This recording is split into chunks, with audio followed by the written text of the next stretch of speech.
കഴിഞ്ഞ ദിനം IPL ലേലത്തിനിടയ്ക്ക് Punjab Kings ടീമിന് പറ്റിയൊരു അബദ്ധം വലിയ വാർത്തയായിരുന്നു. ആള് മാറി പോകുമ്പോഴുണ്ടാകുന്ന തമാശകൾ വെച്ച് ഇഷ്ടംപോലെ സിനിമകൾ നമ്മൾ മലയാളത്തിൽ തന്നെ കണ്ടിട്ടുണ്ട്.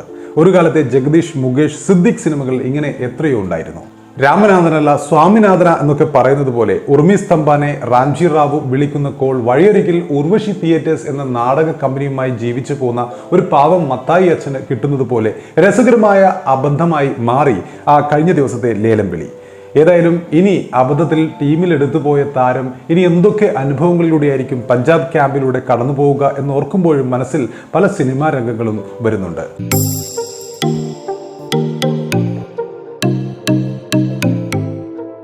സംഭവം ഇങ്ങനെയാണ്. IPL മിനി താരലേലത്തിൽ ശശാങ്ക് സിംഗ് എന്ന താരത്തെ അബദ്ധത്തിൽ ടീമിൽ എത്തിച്ചുപോയി പഞ്ചാബ് കിങ്സ്. മറ്റൊരു താരത്തെയാണ് പഞ്ചാബ് ടീമിൽ എത്തിക്കാൻ കരുതിയിരുന്നത്. എന്നാൽ തെറ്റിദ്ധാരണയുടെ പുറത്ത് ശശാങ്കിനെ അവർക്ക് വാങ്ങേണ്ടി വരികയായിരുന്നു. ആഭ്യന്തര ക്രിക്കറ്റിൽ ഛത്തീസ്ഗഡിന് വേണ്ടിയാണ് ശശാങ്ക് കളിക്കുന്നത്. സൺറൈസേഴ്സ് ഹൈദരാബാദ് വേണ്ടി കളിച്ചിട്ടുള്ള ശശാങ്കിനെ കഴിഞ്ഞ വർഷം ഫ്രാഞ്ചൈസി ഒഴിവാക്കിയിരുന്നു. പിന്നീട് നടന്ന താരലേലത്തിൽ ആരും ശശാങ്കിനെ വിളിച്ചിരുന്നുമില്ല. അപ്പോൾ ഈ ലേലത്തിൽ ഇത്തവണ ശശാങ്കിന്റെ അടിസ്ഥാന വില 20 ലക്ഷം രൂപയായിരുന്നു. ആങ്കർ മല്ലിക സാഗർ ശശാങ്കിന്റെ പേര് വിളിച്ചപ്പോൾ തന്നെ പഞ്ചാബ് കിങ്സ് താരത്തിന് വേണ്ടി രംഗത്ത് വരുന്നു. എന്നാൽ മറ്റു ഫ്രാഞ്ചൈസികൾ ആരും ആ സമയത്ത് ശ്രമിച്ചതുമില്ല. ശശാങ്കിന്റെ പേര് വിളിച്ചപ്പോൾ തന്നെ പഞ്ചാബിന്റെ ഒഫീഷ്യൽ പാഡിൽ ഉയർത്തുന്നു. ഇതോടെ ലേലം ഉറപ്പിക്കുന്നു. അപ്പോഴാണ് ടീം ഉടമകളായ നെസ്വാഡിയക്കും പ്രീതി സിൻഡയ്ക്കും അബദ്ധം മനസ്സിലാവുന്നത്. അവർ ഇക്കാര്യം മല്ലികയെ അറിയിക്കുകയും ചെയ്യുന്നു. എന്നാൽ ലേലം ഉറപ്പിച്ച ശേഷം പിൻവാങ്ങുന്നത് നിയമവിരുദ്ധമാണെന്ന് മല്ലികയും മറുപടി നൽകുന്നു. തീരുമാനത്തിൽ നിന്നും പിന്നോട്ട് പോവാനാവില്ലെന്നും അവർ അവരെ അറിയിക്കുന്നു. ഫ്രാഞ്ചൈസി അവരുടെ തന്ത്രങ്ങളിൽ അവ്യക്തതയുള്ളതായി തോന്നുന്നുവെന്ന് സംഭവത്തെക്കുറിച്ച് അവതാരകൻ സുഹൈൽ ചന്ദോക്കും ആ സമയത്ത് പറയുന്നു. പദ്ധതികളിൽ വ്യക്തമായ ധാരണ ഉണ്ടായിരിക്കണമെന്നും അദ്ദേഹം പ്രീതി സിൻഡയോടും നെസ്വാഡിയയോടും ആ സമയത്ത് പറയുന്നുണ്ടായിരുന്നു. അതോടെ ഒരിക്കൽ ടീമിലെടുത്ത താരത്തെ പിന്നെ തള്ളാൻ കഴിയാത്ത അവസ്ഥയായി അവർക്ക്. 55 T20 മത്സരങ്ങൾ കളിച്ചിട്ടുള്ള ശശാങ്ക് 134 സ്ട്രൈക്ക് റേറ്റിൽ 724 റൺസും 15 വിക്കറ്റുകളും നേടിയിട്ടുണ്ട്. ഓൾറൗണ്ടറാണ്. യഥാർത്ഥത്തിൽ ആളുമാറിയാണ് ശശാങ്ക് പഞ്ചാബിലേക്ക് എത്തുന്നത്. ശശാങ്ക് സിംഗ് എന്ന് പേരുള്ള മറ്റൊരു താരത്തെ ടീമിലെത്തിക്കാനാണ് പഞ്ചാബ് ശ്രമിച്ചിരുന്നത്.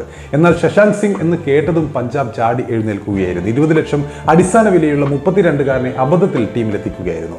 എന്നാൽ പഞ്ചാബ് ടീമിലെത്തിക്കാൻ കരുതിയത് ശരിക്കും 19 വയസ്സുകാരനായ മറ്റൊരു ശശാങ്കിനെയായിരുന്നു. പിന്നീട് IPL ലേലത്തിലൂടെ തന്നെ ടീമിലെത്തിച്ച പഞ്ചാബ് കിങ്സിന് നന്ദി പറഞ്ഞുകൊണ്ട് ശശാങ്ക് സിംഗ് തന്നെ രംഗത്തെത്തുകയുണ്ടായി. അതിനുശേഷം അദ്ദേഹം ലൈവിൽ വരുന്ന വീഡിയോയും പങ്കുവച്ചു. പഞ്ചാബിന്റെ ഭാഗമാകുന്നതിൽ സന്തോഷമുണ്ടെന്നും തന്റെ കഴിവിൽ വിശ്വസിച്ച പഞ്ചാബ് മാനേജ്മെന്റിനോട് കടപ്പെട്ടിരിക്കുന്നു എന്നൊക്കെ ആ വീഡിയോയിൽ ശശാങ്ക് പറയുന്നുണ്ട്. സഹതാരങ്ങളെ കാണാൻ താൻ കാത്തിരിക്കുകയാണെന്നും തന്റെ കഴിവിന്റെ പരമാവധി നൽകുമെന്നും ശശാങ്ക് ഈ വീഡിയോയിൽ പറയുന്നുണ്ട്.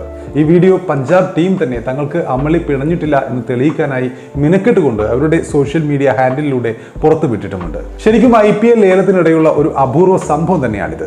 അതേസമയം IPLൽ മുമ്പ് Delhi Capitals, Rajasthan Royals, Sunrisers Hyderabad ഫ്രാഞ്ചൈസികളുടെ ഭാഗമായിരുന്ന താരമാണ് ശശാങ്ക് സിംഗ്. 2022 സീസണിലാണ് അദ്ദേഹം അവസാനമായി IPLൽ കളിക്കാൻ പ്ലേയിങ് 11ൽ ഇറങ്ങിയത്. IPLൽ മൊത്തം 10 മത്സരങ്ങൾ കളിച്ചിട്ടുള്ള ഈ 32കാരൻ 69 റൺസാണ് നേടിയിട്ടുള്ളത്.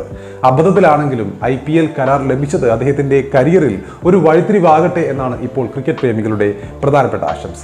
പഞ്ചാബ് കിങ്സ് ഇത്തവണ ലേലത്തിൽ വാങ്ങിയ പ്രധാന താരങ്ങൾ ഹർഷൽ പട്ടേലും, ക്രിസ് വോക്സും, അശുതോഷ് ശർമ്മയും, വിശ്വനാഥ് പ്രതാപ് സിംഗും, ഇതേ ശശാങ്ക് സിംഗും, തനേ ത്യാഗരാജനും, പ്രിൻസ് ചൗധരി, റിലി റൂസോ എന്നിവരാണ്.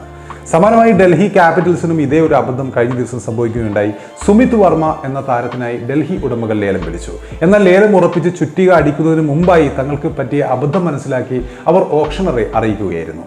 തൊട്ടു പിന്നാലെ സുമിത് കുമാർ എന്ന മറ്റൊരു താരത്തെ ഡൽഹി സ്വന്തമാക്കുകയും ചെയ്തിരുന്നു. അപ്പോൾ കഴിഞ്ഞ ദിവസം ശശാങ്ക് സിംഗ് എന്ന താരത്തിന് ലഭിച്ച അപൂർവ ഭാഗ്യം, അതുപോലെ തന്നെ പഞ്ചാബിന് പറ്റിയ ഒരു അബദ്ധം.